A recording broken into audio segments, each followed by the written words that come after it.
Seriously, let's get talking. Hello, my name is Caitlin Walker, and this is Reese, Dan, Kendall, and Liza. And today we're here to talk to you about how we can better educate teens on the topic of pornography. In 2016, Pornhub received 23 billion visits. That's 64 million people a day, and to put that in perspective, that's the amount of people living in the United Kingdom. My heart behind this issue started back in my own Christian community, back at my school. And each year we have a theme. This year the theme was purity, and even though there were a lot of really great speakers who came, the topic of pornography was rarely discussed, and there was zero student-to-student conversation on it. And I feel like oftentimes that's what the devil wants. He wants us to feel like we're alone in this and there's no one else going through this. And I feel like that's partially the case because, frankly, pornography can be awkward to talk about. And I feel like through our program, we can better educate teens on the importance of having these healthy discussions with each other that can help us really start to tackle this issue that's taking millions of lives. In the mid-1980s, the average age of first exposure to sexually explicit content for teens was around 14. However, that number has now dropped and is around 9. That is a humongous decrease. On top of this, Dallas, where Reese's school is located, is second on the list of cities in the United States that purchase the most pornographic content. While adults often account for these searches, teenagers often find themselves coming across pornographic material. Reese's current school, Prestonwood Christian Academy, or PCA, is located in the heart of Dallas, making this a perfect place to start with our plan.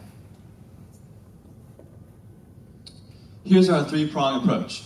First, for kids in the 5th through 8th grade level, we will be having seminars for their parents, led by trained upperclassmen and speakers that help better educate the parents on how to have healthy conversations with their kids about pornography.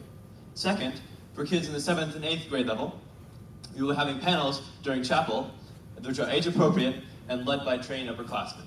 Lastly, for the high schoolers in 9th through 12th grade, we will be having breakout sessions led by trained upperclassmen and speakers, which will help better educate the kids about pornography, helping them struggle through it if need be.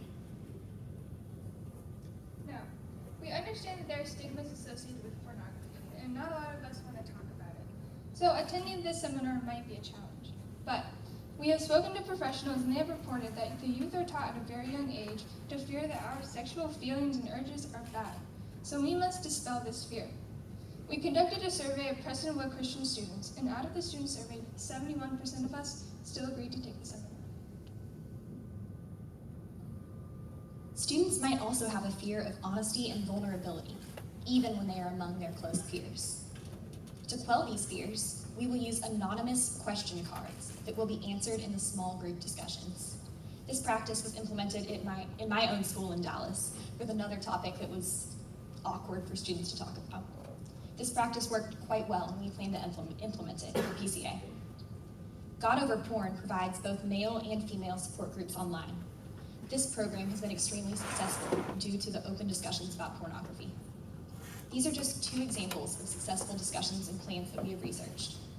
We aim to take the successful portions of the programs we've researched and implement them to our own programs so we can achieve similar success.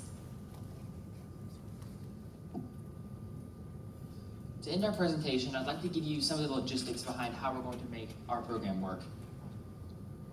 We're starting by talking to the parents of 5th through 8th graders because that's when students at PCA receive their new technological freedoms. Here we will hire speakers from Fight the New Drug and God Over Porn. Also, upperclassmen will share with them things they wish their parents had done differently. The upperclassmen will be trained under the guidance of Mrs. Laney Montgomery, the campus ministry director of our school. Also, PCA has agreed to provide us with facilities, which will make leading the 7th through 8th grade panel chapel easy.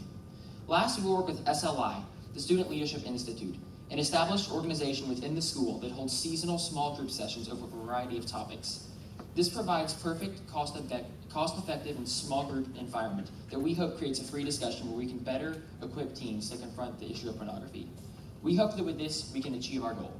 Let's get talking. Thank you.